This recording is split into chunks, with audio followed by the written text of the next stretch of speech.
जी। साथियों, मेरा नाम आरडी प्रजापति है। मैं पूर्व विधायक हूँ और मैं यहाँ 1996 में भी लोकसभा लड़ा था और 2019 में भी लोकसभा लड़ा था। मंडी अध्यक्ष भी रहा हूँ, जिला पंचायत अध्यक्ष भी रहा हूँ और मैं तीन नौकरी छोड़ के आया हूँ। मैं क्लास 1 अधिकारी था। साथियों, जो भारतीय जनता पार्टी की सरकार है, ये बहुत झूठ बोलने वाली अभी तक की सरकार है। इन्होंने कहा था कि हम 2 करोड़ प्रत्येक वर्ष में 2 करोड़ हम युवाओं को रोजगार देंगे। क्या कभी रोजगार दिया इन्होंने? किसानों की हम आय दुगना करेंगे। डीजल बढ़ाया, यूरिया के रेट बढ़ाए, मतलब इन्होंने पेट्रोल बढ़ाया, डीजल बढ़ाया, यूरिया, डीएपी सबकी बिजली के रेट बढ़ाए और किसानों का जो गल्ला है वो वही का वही, 1 रुपए से बढ़ने से ज्यादा नहीं होता है।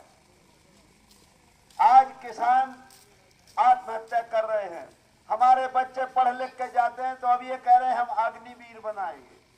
कि आपके बच्चों को 3 साल नौकरी कहाँ भेजेंगे? 3 साल के लिए नौकरी हम बॉर्डर में भेज देंगे और बॉर्डर में मर गए तो मर गए, लौट के आओ तो हमारे यहाँ अडानी अंबानी के यहाँ 2-2 हजार में नौकरी करो। जो आदमी, बताइए, स्थायी इन्होंने नौकरी बंद कर दी। ये 15 लाख कह रहे थे, हम 15 लाख देंगे। अभी ये बता रहे ये हरवार का घर है, खपड़ेल घर। ये कह रहे हैं कि कुटीर हमें तब कह रहे मिलेगी जब 10,000 दोगे। आप ये मानिए 1922 तक कह रहे थे हम पूरे घर पक्के करके देंगे। ये कुछ नहीं करने वाले हैं। ये केवल गरीबों का शोषण करने वाले लोग हैं। क्यों? ये कहते हैं केवल हिटलर शाही चलाते हैं। अगर मैं आरडी प्रजापति बोल रहा तो उन्हें कहा चलो इसके ऊपर मुकदमा कायम करो, ईडी चालू करो। आपने देखा होगा 28 फरवरी को मेरे यहाँ एक 10,000 आदमी भेजा गया, 10,000 पुलिस। केवल मैं गरीबों की बात करता था, किसानों की, मजदूरों की। 10,000 पुलिस मेरे घर में भेजी गए। मेरे यहाँ जो कुछ है ही नहीं, ईडी सीडी लगाया गया। कह रहे थे आरडी प्रजापति को मार दो, तो मैंने कहा मार दो, लेकिन जब तक मैं जीवित हूँ तब तक मैं गरीबों का काम करूंगा। क्योंकि यहाँ देखो, आपको इसलिए बता देना चाहता हूँ, ये बुंदेलखंड की भूमि है। यहाँ हम लोग बड़े बड़े लड़ाई लड़ी, लेकिन यहाँ जो सांसद बनाए जाते हैं वो तीनों बाहरी हैं।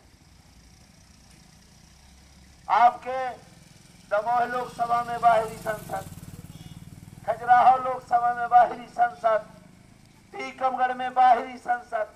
क्या हम लोग आदमी नहीं, हमारे बच्चे नहीं है क्या? क्या हम लोग यहाँ के आदमी को समझाने लायक नहीं है क्या? थोड़ी बेटा आगे कर लेना। दूर नहीं कर सकते, लेकिन उन्होंने क्या किया है, ये जो बिजूखा होता, बिजूखा खेत का, एक खलिहान पे जो खेत में बिजूखा खड़ा किया जाता है, ये बाहर से लेके आते हैं और जब बिजूखे को खेत में खड़ा कर देते हैं और जब फसल काट ली जाती है तो उस बिजूखे को निकाल के अपने घर में रख लेते हैं और जब फिर फसल बोने का टाइम आता फिर बिजूखा को उखाड़ लिया जाता है। आज तक एक भी संसद ने एक बात नहीं कही है लोकसभा में। बच्चों के लिए, नौकरी के लिए नहीं कहा, पढ़ाई के लिए कोई महाविद्यालय के लिए नहीं कहा, कोई मेडिकल कॉलेज के लिए नहीं कहा, कोई इंजीनियरिंग ITI कॉलेज के लिए नहीं कहा। और यहाँ जो पलायन हम लोग 80% करते हैं उसको भी एक शब्द नहीं बोले हैं आज तक। आज तक यहाँ के संसद में एक शब्द नहीं बोलते इसके लिए। 15 साल में तो अभी मैंने देखा कुड़ीला के लोग, जबकि कुड़ीला बहुत बड़ी पंचायत है, कह रहे थे हमने तो अभी सांसद को देखा नहीं है। और हो सकता है आप लोगों ने देखा ना हो, केवल वो कुछ लोगों को दिखाई देते हैं। अरे चमचा कितना भी अच्छा होता है, लेकिन चमचा जिसके हाथ में रहता है वो उसी को सब्जी और आपके जो भी हंडिया में रहता है, जो भी आपके करची में रहता है, जो भी बटुआ में रहता है, चमचा उसी को देता है जिसके हाथ में रहता है। तो ये बाहरी लोगों को, आप लोगों से मेरा निवेदन है, ये बाहरी लोग हमारे ही खटिया में रहते हैं और हमारा ही खटमल खून चूसता है। हमारे खटिया में रहने वाला खटमल हमारा ही खून चूसता है। हमारे कपड़ों में रहने वाला चीलर हमारा ही खून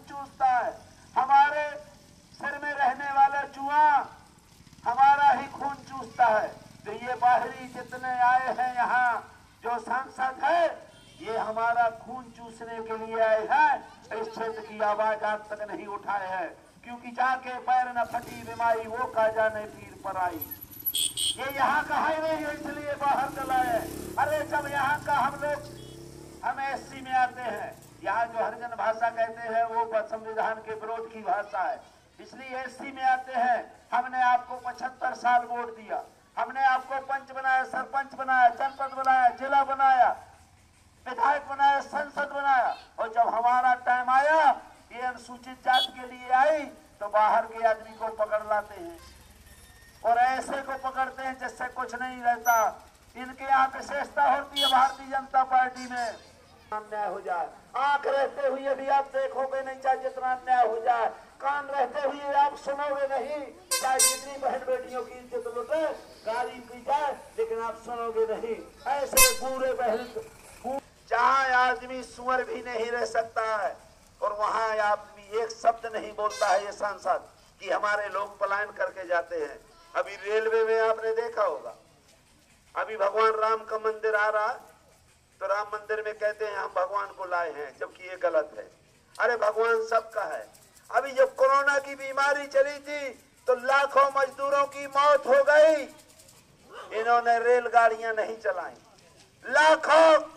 लाखों मजदूर मर गए, छोटे छोटे अपने बच्चे को, जिनके बच्चे मर गए वो 15 दिन तक अपने बच्चों की लाश लेकर के यहाँ लेके आए। इन हत्यारों को ध्यान नहीं आया। आज 500 गाड़ियां चला रहे रेलवे गाड़ी, इसलिए कि इन्हें वोट मिले।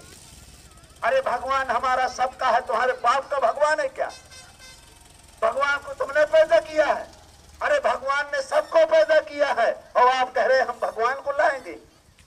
कितने झूठ बोलने वाले हैं पाखंडी। इन पाखंडियों के हाथ में नहीं आना चाहिए और इनकी बातों में नहीं आना चाहिए। दोबारा भारतीय जनता पार्टी अगर आती है तो दोबारा कोई चुनाव नहीं होगा, न पंच न सरपंच, ये लोग केवल तो रहेंगे नरेंद्र मोदी और अमित शाह और उनके दो जहां पूंजीपति है दलाल अडानी अंबानी, उनने बाकी सबकी नसबंदी करवा दी है, कोई नहीं रहेगा, हम दो हमारे दो। इसलिए दोस्तों आप लोग ज्यादा भाजपा फूल न चल रहा हो। जब बड़े बड़े लोगों के नहीं हुए हैं तो तुम्हारे नहीं हो सकते हैं। ये भारतीय जनता पार्टी एक मच्छर के जैसा खून चूसने वाली पार्टी है। ये हमारे ही गंदी नालियों में रहते हैं, हमारे गरीबों के वोट से ये राजा बनते हैं और हमारा ही खून चूसते हैं।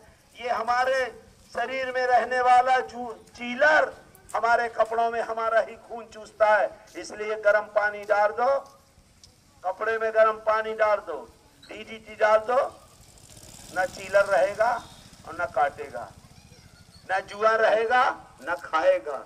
इसलिए वोट रूपी जो वोट है, वोट रूपी गर्म पानी से इनको समाप्त कर दो। दोबारा संविधान अगर बचाना है, इस देश को बचाना है, इस क्षेत्र को बनाना है, संविधान को बचाना है और पूंजीपतियों से अपने देश को बचाना है। इनने तेल बेच दिया, भेल बेच दिया, रेल बेच दिया, हवाई अड्डा बेच दिया, LIC बेच दी। अरे पूरा देश बेच रहे हैं और कह रहे हैं भगवान को हम लाएंगे। अभी तक तो हम सोचते हैं भगवान सबको पैदा करता है, लेकिन अडानी नरेंद्र मोदी कह रहे हैं हम पैदा कर रहे हैं। अरे शंकराचार्य जी का काम है, जो धर्म गुरु रहते हैं, बाबा रहते हैं, उनका काम है भगवान की पूजा करना, उनका काम है प्राण प्रतिष्ठा करना, तुम्हारा काम है राजनीति करना। लेकिन ये सब अपने अंदर में रखना चाहते हैं। अभी एक हमारे भाई थे मछुआरा भाई ट्रैकवार, उनकी तो मछलियां बंद कर दी कि मछलियां नहीं बेचोगे बाहर। अरे भैया तुमने दुकान खोल दी है क्या? दे दी है क्या दुकान? अंडा की दुकान नहीं खोलोगे। और इनके यहाँ चले जाओ, उत्तर प्रदेश में योगी के जमाने में, योगी के राज्य में बूचड़ खाने चल रहे हैं जहाँ हजारों गाय रोज काटी जाती है, उनको बंद नहीं कर सकते हो। अगर ये गलत हो तो मेरे जूते मारे यूट्यूब में देख लो। हिंदू ही बूचड़ खाना रखे, कसाई खाना, और 1000 गाय रोज कटती है। अरे मोदी जी उनको बंद कराओ, दारू की दुकान बंद कराओ, बारू की दुकान बंद कराओ, गुंडागर्दी बंद कराओ, यहाँ से पलायन बंद कराओ। ये नहीं बना कर करते हो, इसको नहीं कर सकते हो। जो हमारे यहाँ लोग आते हैं, उनके पीछे पीछे पिछवाड़े में जा करके गैस सूंघते हैं, भाई साहब जिंदाबाद, भाई साहब काहे का भाई साहब जिंदाबाद। अरे अपने बाप को बाप कहो, अपनी माँ को माँ कहो, अपने लड़कों की जिंदगी, ये मासूम जिंदगी बचाओ इनकी। अगर इनको दोबारा आएंगे तो ये हमारे बच्चे कभी पढ़ लिख करके, अभी तक तो 4 लाख स्कूल बंद कर दिए, 4 लाख सरकारी स्कूल बंद कर दिए, निजी स्कूल खोल रहे हैं कि 50,000 1 लाख फीस गरीब कहाँ से दे पाएगा।